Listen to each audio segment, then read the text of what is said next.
lagi? Sulhi, Lala, Zulfa. Ya, alhamdulillah ya, dong semua. Ya, anak-anak, hari ini kita akan belajar tentang peduli lingkungan. Ya. Nah, tujuan dari pembelajaran ini adalah satu, siswa dapat menjelaskan pengertian lingkungan dan jenis-jenisnya. Dua, siswa dapat menjelaskan konsep Islam tentang kepedulian terhadap lingkungan. Yang ketiga, siswa dapat menjelaskan manfaat menjaga lingkungan. Keempat, siswa dapat menjelaskan tata cara kepedulian terhadap lingkungan. Yang kelima, siswa dapat menerapkan sikap peduli terhadap lingkungan di sekolah. Yang keenam, siswa dapat membuat karya pemanfaatan limbah plastik sebagai aksi peduli dengan lingkungan. Yaitu pembelajaran yang akan kita pelajari di hari ini. Ya, apa yang kamu ketahui tentang peduli terhadap lingkungan? Oke lah, tidak membuang sampah sembarangan. Siap? Tidak menyebar pohon sembarangan. Siapa lagi? Oke, Sulhi? Memanfaatkan limbah. Ya, itu adalah cara peduli. Apa sih lingkungan itu? Lingkungan adalah segala sesuatu yang ada di sekitar manusia, baik benda hidup, contohnya tumbuhan, ya. Apa lagi? Hewan. Apa lagi? Manusia. Dan ada benda mati, contohnya apa? Air. Apa lagi? Apa lagi? Nah, itu ya. Nah, lingkungan dalam Islam adalah amanah dari Allah Subhanahu wa taala yang harus dijaga dan dilestarikan kita sebagai manusia. Ya.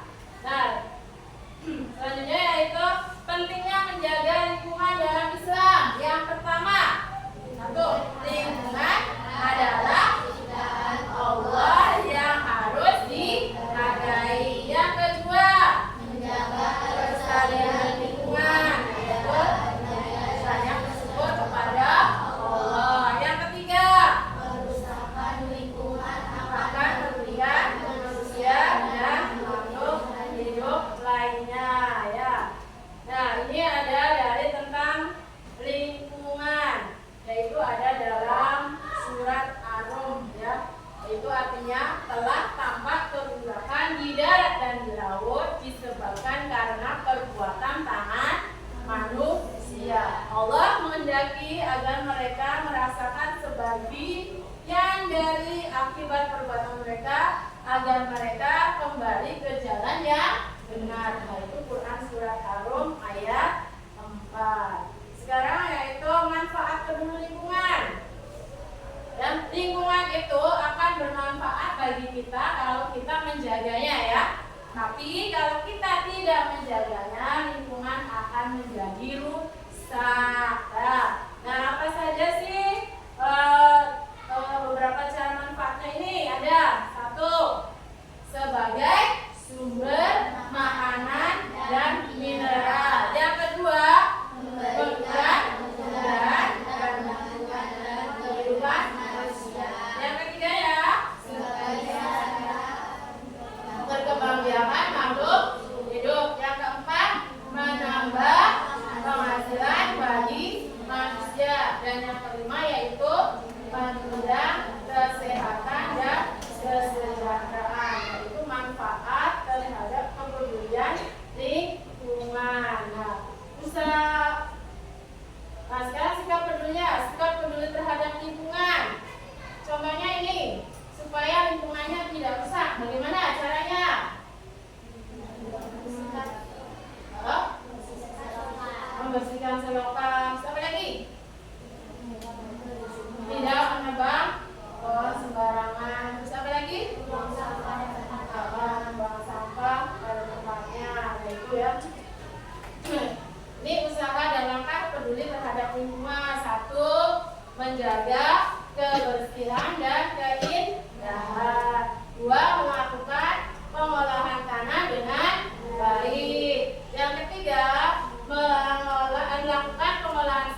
melakukan penghijauan dengan menanam kembali tumbuh-tumbuhan. Jadi kesimpulan dari kepedulian lingkungan adalah satu, bahwa lingkungan itu adalah segala hal yang ada di sekitar makhluk hidup, baik merupakan benda mati maupun hidup. Yang kedua, jika dilihat dari komponennya ya, itu dibedakan menjadi dua lingkungan, yaitu lingkungan biotik dan lingkungan abiotik. Nah, lingkungan biotik itu apa? Yaitu tempat hidupnya makhluk organik. Sedangkan abiotik yaitu segala sesuatu yang tidak bernyawa. Ya. Nah, ini adalah contoh video tentang kerusakan lingkungan ya. Halo semuanya, kembali lagi di channel Halo Edukasi. Sampah plastik merupakan sesuatu yang sudah sangat sering kita jumpai, baik di lingkungan rumah tangga, wilayah perkotaan, dan juga dalam kegiatan industri pabrik yang menghasilkan banyak sekali limbah berupa sampah plastik itu sendiri. Banyaknya limbah dan ataupun juga sampah plastik yang muncul tersebut tentu saja memiliki dampak yang kurang baik untuk lingkungan dan juga kesehatan dari masyarakat itu sendiri. Oleh karena itu, hal tersebut diperlukan suatu manajemen pengelolaan terhadap limbah sampah plastik secara berkala dan intens.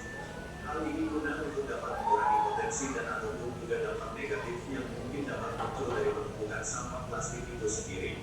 Berikut ini beberapa dampak yang ditimbulkan dari sampah plastik. 1. Banjir. Penumpukan sampah plastik dalam jumlah besar akan memicu terjadinya banjir. Hal ini dikarenakan sulitnya material plastik untuk dapat diuraikan, sehingga penumpukan akibat sampah plastik itu sendiri akan berpotensi menyumbat saluran air yang ada di wilayah tersebut. Dengan tidak lancarnya saluran air dan ataupun kawasan penyerapan air itu sendiri, maka air akan sulit untuk dapat diserap tanah ataupun mengalir secara lancar. Akibatnya air akan menggenang dan terjadi banjir. 2. Sampah plastik tidak mudah terurai. Sampah plastik ternyata sangat sulit untuk dapat dilakukan penguraian terhadap materialnya. Hal ini menyebabkan terjadinya penumpukan dari sampah plastik yang lambat laun akan semakin banyak dan berpotensi untuk dapat menimbulkan dampak dan juga efek negatif yang buruk bagi makhluk hidup itu sendiri. 3. Menimbulkan bau yang tidak sedap. Penumpukan dari sampah tentu saja akan menimbulkan bau yang sangat tidak sedap. Pencemaran udara bahkan dapat diakibatkan dari penumpukan sampah plastik dalam jumlah besar itu sendiri. Bau yang tidak sedap akibat polutan udara tersebut berpotensi menimbulkan penyakit. 4. Memicu terjadinya kebakaran. Bila sampah plastik tidak terkelola dengan baik, maka dapat meningkatkan potensi terjadinya kebakaran. Hal ini dikarenakan material plastik itu sendiri yang sulit terurai dan mudah untuk menyulut kebakaran bila ada api di dekatnya. 5. Menghancurkan ekosistem. Ekosistem merupakan tatanan kesatuan hidup dan menyeluruh yang terjadi antara unsur lingkungan hidup yang saling mempengaruhi. Sampah plastik yang dibiarkan saja dan tidak terurus tentu saja akan sangat berbahaya, tidak hanya bagi makhluk hidup, namun juga terhadap ekosistem. Demikian pembahasan mengenai dampak sampah plastik bagi lingkungan. Semoga video ini bermanfaat dan jangan lupa untuk like, komen, share, serta subscribe channel Halo Edukasi. Nah, hari ini kita akan membuat karya tentang limbah plastik botol minuman menjadi tempat pensil ya. Jadi kita akan membuatnya bersama-sama.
kelompok 3 ini adalah hasil karya kelompok kami pemanfaatan limbah plastik.